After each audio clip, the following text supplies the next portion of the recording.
5 comportements qui détruisent votre respect. Écoute-moi bien. Tu te demandes peut-être pourquoi les gens autour de toi ne te respectent pas comme tu le mérites. Pourquoi on te prend pour acquis? Pourquoi on piétine tes limites sans même y réfléchir? Je vais te dire quelque chose qui va te réveiller. Ce n'est pas parce que tu n'es pas assez bien. C'est parce que tu fais des choses, des petites choses qui semblent innocentes, qui détruisent silencieusement ton respect. Beaucoup d'attitudes semblent être de la bonté, de la générosité, de l'humilité même. Mais en pratique, elles te font perdre ta force, tes limites et ta valeur.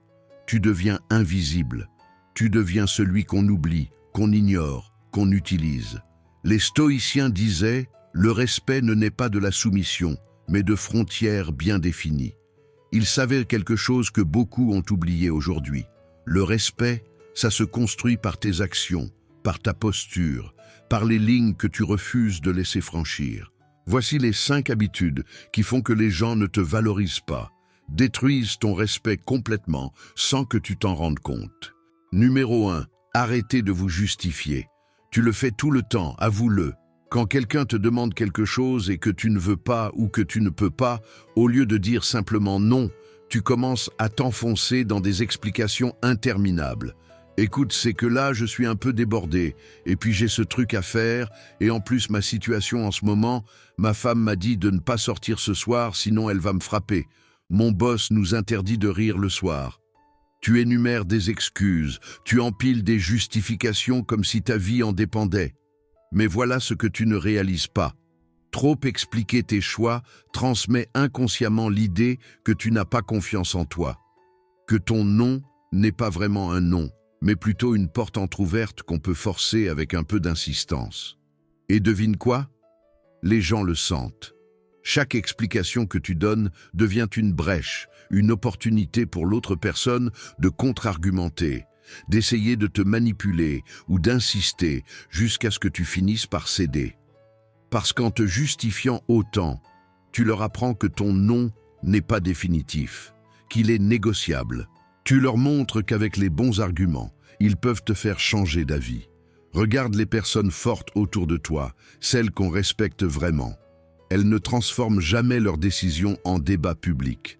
Elles communiquent leurs choix avec clarté et elles les soutiennent, point final. Pas d'excuses, pas de longues justifications, pas de portes laissées ouvertes. Tu veux que les gens respectent tes limites? Alors commence par y croire toi-même avant n'importe qui d'autre. Ton non doit être complet, solide, inébranlable. Tu n'as pas besoin de convaincre qui que ce soit de la validité de tes choix. Ce sont tes choix, ta vie, tes priorités. La prochaine fois que tu veux dire non, dis-le simplement, sans t'excuser pendant 10 minutes, sans créer un roman fleuve de justification. Un non respectueux mais ferme vaut 1000 fois mieux qu'un oui arraché après une négociation épuisante. Les personnes qui te respectent vraiment accepteront ton premier non. Les autres, ils ne méritent pas que tu te justifies. Numéro 2, ne soyez pas un thérapeute. Tu es devenu cette personne, tu le sais, celle que tout le monde cherche quand ça va mal. Ton téléphone sonne, ton message vibre et tu sais déjà ce qui t'attend. Quelqu'un qui va se plaindre de sa vie, déverser ses frustrations, répéter pour la énième fois les mêmes drames qui ne changent jamais. Et le pire dans tout ça, la plupart du temps, ces personnes n'attendent même pas que tu résolves quoi que ce soit. Elles ne veulent pas tes conseils, elles ne veulent pas de solution. Non, elles veulent juste utiliser ton attention comme une scène personnelle pour leurs plaintes infinies. C'est comme si tu étais devenu leur défouloir émotionnel gratuit, disponible 24 heures sur 24. À la fin de chaque conversation, qu'est-ce qui se passe? Eux, ils se sentent soulagés, libérés de tout ce poids qu'ils viennent de te transférer. Et toi, tu restes là, émotionnellement surchargé, vidé, épuisé par des problèmes qui ne sont même pas les tiens. Laisse-moi te dire quelque chose de crucial. L'absorption constante d'émotions négatives sape ton énergie vitale et détruit ta paix intérieure. Petit à petit, sans même t'en rendre compte, les problèmes des autres commencent à dominer ton esprit. Ils occupent l'espace précieux qui devrait être utilisé pour ta propre croissance, tes propres rêves, ta propre évolution personnelle. Tu te réveilles en pensant au drame des autres. Tu te couches en ressassant leur situation toxique. Et pendant ce temps, ta vie à toi, elle passe en arrière-plan, négligée, oubliée. Il est vraiment nécessaire de fixer des limites claires. Et écoute-moi bien, il ne s'agit pas d'être froid ou insensible envers les autres. Pas du tout. Il s'agit simplement d'arrêter de servir de poubelle émotionnelle pour tout le monde. Tu peux être empathique sans te transformer en réceptacle de toute la négativité du monde. Tu peux écouter sans porter tout le poids émotionnel des autres sur tes épaules. Ta santé mentale a de la valeur. Ton énergie est limitée. Protège-la comme le trésor qu'elle est. Numéro 3. Ne soutenez pas les ingrats. Tu sais, il y a toujours cette personne dans ton entourage, cette connaissance qui débarque quand elle a besoin d'aide, d'argent, de faveur ou de soutien dans les moments difficiles. Elle sait exactement comment te joindre, elle connaît ton grand cœur, elle compte sur ta générosité.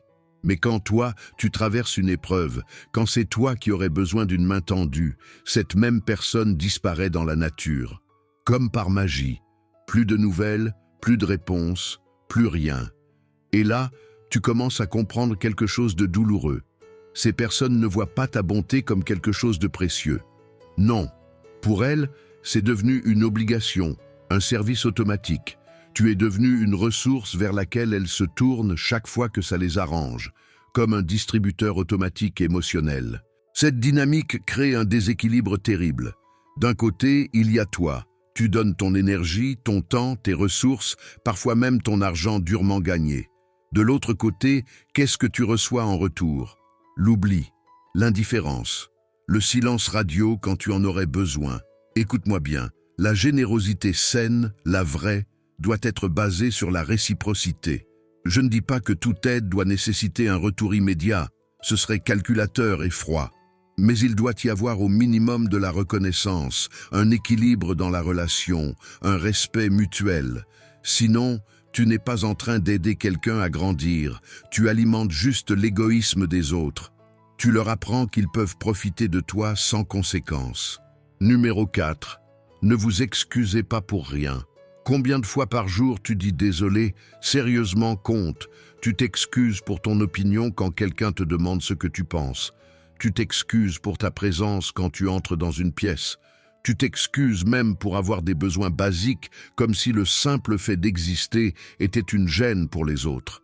Même pour avoir de rapports intimes avec ta partenaire, tu t'excuses. Désolé de te déranger, mais est-ce que je peux faire? Excuse-moi, je sais que tu es occupé, mais pardon de demander ça, mais tu vois le schéma? Beaucoup de gens s'habituent tellement à s'excuser pour tout qu'ils ne réalisent même plus qu'ils le font. Mais voilà ce que cette attitude transmet réellement. Tu crois être un dérangement. Chaque excuse inutile que tu prononces est un message silencieux que tu envoies au monde entier, disant que ta vie, tes besoins, tes pensées dérangent, que tu n'as pas vraiment ta place, que tu dois t'excuser d'exister. Et devine comment les gens interprètent ça? Exactement comme tu le leur enseignes. Quand tu te diminues constamment de cette façon, tu apprends littéralement aux autres qu'ils peuvent aussi te voir comme quelqu'un sans importance, comme quelqu'un dont on peut ignorer les besoins, dont on peut négliger les sentiments. Il faut que tu comprennes quelque chose de fondamental aujourd'hui. Tu as le même droit d'occuper l'espace que n'importe qui d'autre. Le même droit d'exprimer tes idées, de partager tes opinions, de rechercher ce que tu veux dans la vie. Tu n'es pas moins légitime qu'une autre personne. Tu n'es pas un invité indésirable dans ta propre existence. Le vrai respect, celui qui dure, celui qui compte, il commence exactement au moment où tu arrêtes de t'excuser d'être qui tu es. Quand tu cesses de demander la permission d'exister pleinement.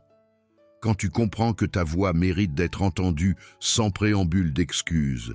Alors, la prochaine fois que tu t'apprêtes à dire désolé sans raison valable, arrête-toi, respire et dis ce que tu as à dire sans t'excuser d'exister. Numéro 5. Ne cherchez pas la validation. Vivre en fonction de l'approbation des autres, c'est une prison. Une prison invisible, mais tellement réelle que tu la sens chaque jour sans même t'en rendre compte. Regarde-toi honnêtement. Combien de fois tu façonnes ta personnalité juste pour plaire aux gens autour de toi? Tu ris de blagues qui ne sont même pas drôles, juste pour ne pas paraître distant. Tu fais semblant d'être d'accord avec des opinions qui ne sont pas les tiennes, juste pour être accepté dans le groupe. Tu changes ta façon de parler, de t'habiller, de penser, tout ça pour correspondre à ce que les autres attendent de toi. Et pendant ce temps, tu perds quelque chose d'inestimable. Le lien avec qui tu es vraiment. Ta véritable essence s'efface petit à petit, remplacée par une version édulcorée, formatée pour plaire à tout le monde et qui ne ressemble à personne en particulier. Le problème avec la validation externe, c'est qu'elle ne rassasie jamais. C'est comme un puits sans fond. Plus tu en cherches, moins tu te sens satisfait de toi-même. Tu obtiens un compliment, tu te sens bien pendant 2 minutes, puis tu en veux un autre. Tu reçois des likes sur une photo, mais demain, il t'en faudra davantage. C'est une course sans fin qui t'épuise et ne mène nulle part. Laisse-moi te dire quelque chose de puissant. Le vrai respect, celui qui dure vraiment, ne dépend pas de likes, d'éloges ou d'applaudissements.